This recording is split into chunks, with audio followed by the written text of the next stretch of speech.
Sa latest vlog ni Pugong Biyahero ay pumunta sila sa isang malayong sitio. Mahirap, masikip at medyo masukal ang daan papunta doon. Kung kaya't maya-maya ay bumababa sila Kuya Ile para maghawi at magtabi ng mga kahoy sa daanan para makadaan sila ng maayos. Sinabi ni Pugong na ang sityong pupuntahan nila ay parte na ng Agusan del Sur at ito ang unang beses na bibisitahin nila ang lugar na ito, dahilan kung bakit hindi nila kabisado ang daan. At sinabi din niya na safety naman ang kanilang paglalakbay. Ipinakita ni Pugong sa video ang mga dala nilang package galing sa iba't ibang sponsor. Sinabi din niya na napakarami na ng mga package kung kaya't mag-ikot-ikot na naman sila sa kabundukan para ipamahagi ang mga ito. Habang nasa daan sina Pugong ay napansin nila ang tatlong dalagitang makikisakay sa kanila. Kaya huminto sila. Tinanong sila ni Pugong kung saan sila galing at saan sila pupunta. Sumagot naman sila na galing silang Narsare at papunta sila sa Mandol. Tinanong sila ni Pugong kung maglalakad lang ba sila. Sumagot naman sila na oo. Sinabi ni Pugong na ang layo nun, doon din kami pupunta. Napansin ni Pugong ang mga pasan na mabibigat ng mga dalagita at tinanong niya kung ano ang mga dala nila. Sumagot ang mga dalagita na gamit ng kanilang pastor ang mga dala nila. Nag-alala si Pugong sa kanila kaya kahit punong-puno ang sasakyan ay pinasakay pa rin nila ang mga dalagita. Pinaliwanag ni Pugong na puno din sila sa loob kaya doon sa likod sumakay ang mga dalagita sa ibabaw ng mga carton na bagahe, pero bago namarga ulit ang saksakyan ay sinigurado ni Pugong at ng mga kasamahan niya na nakaayos at nakahawak ng mabuti sa lubid na tali ang mga dalagita. Sinabi din ni Pugong sa nagdadrive ng saksakyan nila na dahan-dahan lang sa pagpapatakbo at nag-alala siya sa mga dalagita na nakasakay sa likod.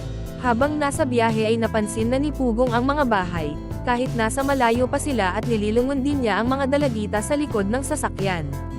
Nung nasa tapat na sila ng mga bahay ay huminto sila. Bumaba si Pugong at sinalubong si Pugong ng isang babae. Pinuntahan agad niya ang mga bahay at sinabi ni Pugong sa grupo na magbaba ng isang carton ng package para ipamigay. Napaiyak si Pugong at sinabing na-refresh siya, na nambalik sa kanya yung mga bahay sa lugar na pinuntahan nila nung nakaraang taon. Isa-isang pinuntahan ni Pugong ang mga bahay sa paligid, may bahay na may mag-ina sa loob at may baboy pang kasama. Kinamusta ito ni Pugong at tinanong kung may pagkain ba sila. Sumagot si Ate na kamote. Binigyan agad ito ni Pugong ng 1,000 para may pambili sila ng pagkain. Sa sunod na bahay ay may babae din at isang bata. Napansin agad ni Pugong ang maraming kamote sa loob.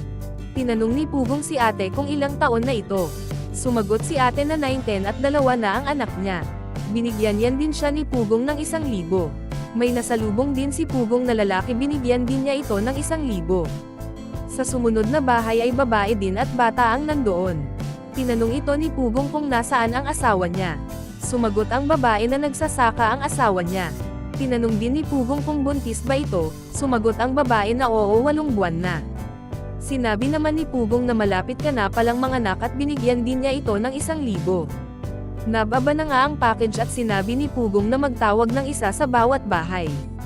Bago buksan ang package ay pinicturein muna ito ni Pugong para ipadala ang litrato nito sa sponsor na si Sir R. Villarojo. Binuksan na nga nila ang bagahe at ang unang 3 bag ay ibinigay ni Pugong sa 3 dalagitang nakasakay sa kanila dahil nag-aaral ang mga ito. Natipon na nga lahat ng mga taga doon, lahat sila ay binigyan ni Pugong ng maraming mga damit, mga sabon, mga sandal at mga candies para sa mga bata. Ang 3 dalagita ay nabigyan din ng dagdag pang mga damit, mga lapis, sandals, mga tali ng buhok at mga baunan na saktong magagamit nila sa kanilang pag-aaral. Nagpasalamat ulit si Pugong kay Sir R. Villarojo. At lahat po ng hindi niya naabutan ng pera ay binigyan niya. At para sa more summary video ng Pugong Biyahero, huwag kalimotang mag-like and subscribe.